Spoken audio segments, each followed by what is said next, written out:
Olá pessoal, na aula de hoje nós estudaremos direito administrativo, mais especificamente os poderes da administração. Então vamos seguindo para a aula. Primeira questão. Assinale a opção em que é corretamente indicada a prerrogativa da administração pública caracterizada predominantemente por atos normativos ou concretos da administração, com fulcro na supremacia geral do interesse público, a fim de condicionar a liberdade e a propriedade individual por meio de ações fiscalizadoras preventivas e repressivas na forma da lei. Agora vamos para as alternativas, depois de lermos o enunciado. Essa alternativa se trata do poder hierárquico?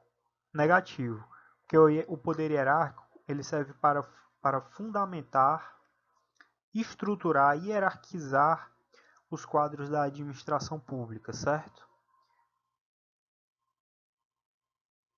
Então, o poder hierárquico serve para gerenciar a administração pública, dando uma relação de coordenação e subordinação entre os agentes públicos, de chefia, direção, etc. Vamos seguindo aqui. Letra B. Poder normativo. Bem, o poder normativo é a ferramenta que a administração pública usa para especificar o texto da lei, vamos dizer assim. É uma prerrogativa complementar à previsão legal, buscando a execução da lei. Então, para que a lei seja cumprida, a administração pública se vale do poder normativo para editar normas a fim de proporcionar o cumprimento da lei. Não é o que nós estamos buscando. O poder disciplinar. O poder disciplinar, ele se trata do dever e do poder, do poder-dever que a administração pública possui de punir os seus agentes que estiverem cometendo infrações funcionais e de qualquer outra pessoa que tenha uma vinculação com a administração pública, certo? Mas uma vinculação interna, não uma vinculação geral, como é o caso do cidadão de maneira geral, né? Letra D. Poder regulamentar também está incorreto, porque o poder regulamentar ele pode ser dito como uma espécie do poder normativo, certo? Então eles podem ser ditos como sinônimos. Letra E só pode ser esse o gabarito, poder de polícia. E é realmente isso. Segundo Eli Lopes Meirelles, o poder de polícia é a faculdade que dispõe a administração pública de condicionar e restringir o uso e gozo de bens, atividades e direitos individuais em benefício da coletividade ou do próprio Estado. De maneira sucinta, é o poder que a administração pública tem de punir quem não está de acordo com as regras gerais de convivência da população. Vamos seguindo para a segunda questão. A respeito dos poderes administrativos, assinale a opção correta.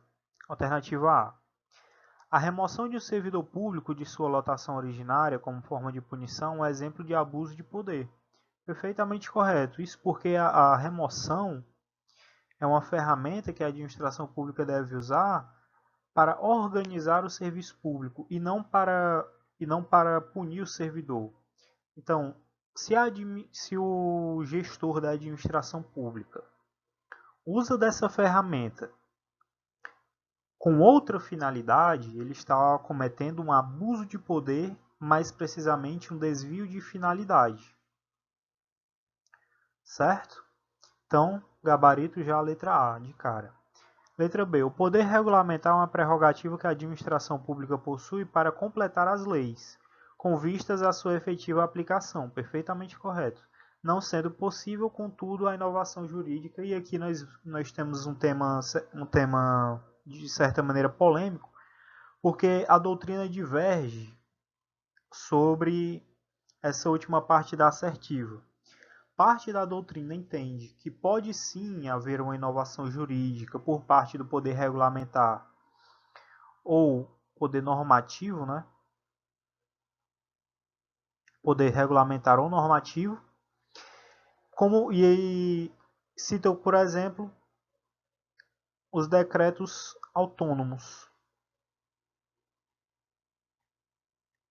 Parte da doutrina indica que não é possível que haja inovação jurídica por parte do poder regulamentar ou normativo, mas a outra parte diz que é sim possível por parte dos decretos autônomos.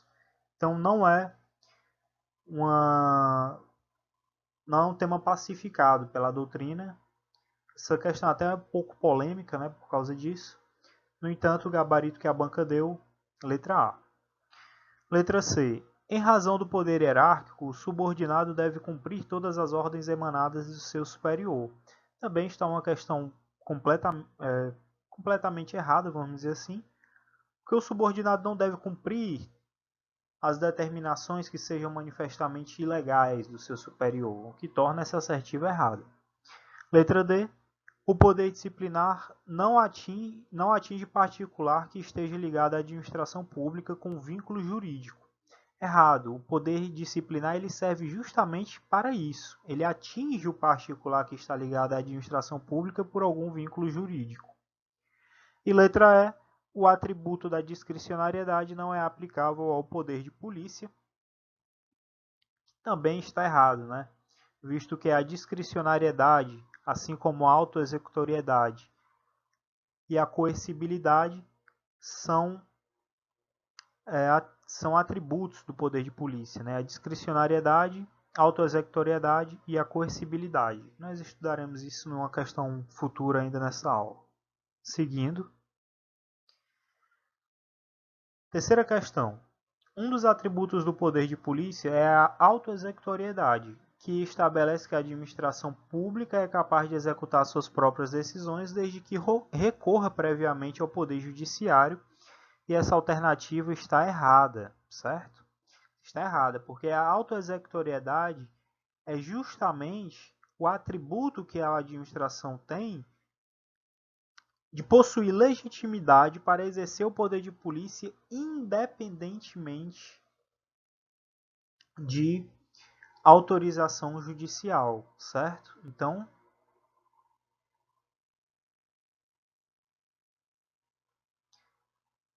independentemente, tudo bem? E aqui vamos esmiuçar um pouco mais sobre isso. Quais são os atributos do poder de polícia, né? O poder de polícia ele é dividido entre a coercibilidade, a autoexecutoriedade e a discricionariedade. A coercibilidade é a característica que torna o ato obrigatório, independente da vontade do administrado. Logo, não há necessidade de o infrator concordar com a medida, pois se ele convive em sociedade, ele deve estar sujeito às regras que beneficiem a maior parte da sociedade. Letra A. Segundo o atributo, autoexecutoriedade, que eu já expliquei, que é o atributo da administração pública que permite a aplicação do poder de polícia mesmo sem a prévia autorização do poder judiciário. E por fim, a discricionariedade, que é o atributo que confere à administração pública certa margem de liberdade para a aplicação de multas, por exemplo, desde que seja respeitada a razoabilidade e a proporcionalidade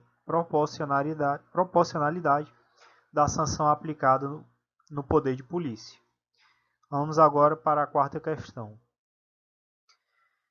Estão relacionadas ao poder hierárquico as prerrogativas de editar atos normativos, de controlar os órgãos inferiores, de anular os atos ilegais e revogar os atos inconvenientes, bem como avocar atribuições não privativas. Está completamente correto. Algumas pessoas podem marcar essa questão como errada, visto que ela fala de editar atos normativos. No entanto, essa é sim uma prerrogativa do poder hierárquico. No entanto, é importante notar que esses atos normativos devem ter caráter interno. Tudo bem? Então, Quais são as prerrogativas do poder hierárquico? Editar atos normativos internos, fiscalizar os subordinados, ordenar, né, ter o poder de comando, delegar, que é quando o superior hierárquico delega uma competência, que é um ato discricionário irrevogável a qualquer tempo. É importante notar que a delegação transfere o mero exercício da atividade, não a titularidade. E por último, avocar. O que é avocar? É quando o superior chama para si a competência de um órgão ou agente público que seja subordinado a ele. É um movimento que é excepcional e temporário e decorre do poder administrativo e hierárquico, bem como todas as outras prerrogativas aqui citadas. A respeito do poder regulamentar da administração pública, assinale a opção correta. Letra A. São essencialmente distintos o poder regulamentar e o poder normativo da administração pública, que é uma assertiva com certeza errada, né? O poder regulamentar ele pode ser até dito como sinônimo de poder normativo. No entanto, a jurisprudência, a doutrina, entende que o poder regulamentar é uma espécie do poder normativo. No entanto, podem ser ditos como sinônimos. Letra B. No caso de ato normativo que exceda o poder regulamentar da administração pública, pode o Congresso Nacional sustar o ato mediante decreto legislativo sem prejuízo do controle judicial, e essa alternativa está correta. É previsto na Constituição o poder do Congresso Nacional sustar o caso de um decreto ou ato que exorbite o poder regulamentar. Nesse caso, o Congresso Nacional poderá sustar por meio de um decreto regulamentar, o que não impede o controle judicial, inclusive a constitucionalidade do decreto que foi sustado pelo Congresso Nacional. Isso está previsto no artigo 49 da Constituição, certo? Artigo 49, CF, salvo engano, inciso 5º ou 4º. Letra C. O produto do poder regulamentar são apenas os decretos regulamentares. Errado. O poder regulamentar tem também regimentos, resoluções, instruções normativas e outras espécies, certo? De produtos dele. Letra D. O entendimento da doutrina administrativa é unânime no sentido de que o poder público não pode criar direitos e obrigações por meio de decreto, e como foi dito ainda nessa aula, é um tema de divergência doutrinária. Tudo bem? Parte da doutrina entende que o poder regulamentar pode sim inovar juridicamente, e outra parte entende que não pode. Essa foi a aula de hoje. Se você gostou, curta e compartilhe o vídeo, se inscreva no canal e ative o sininho de notificações. Muito obrigado pela atenção até aqui.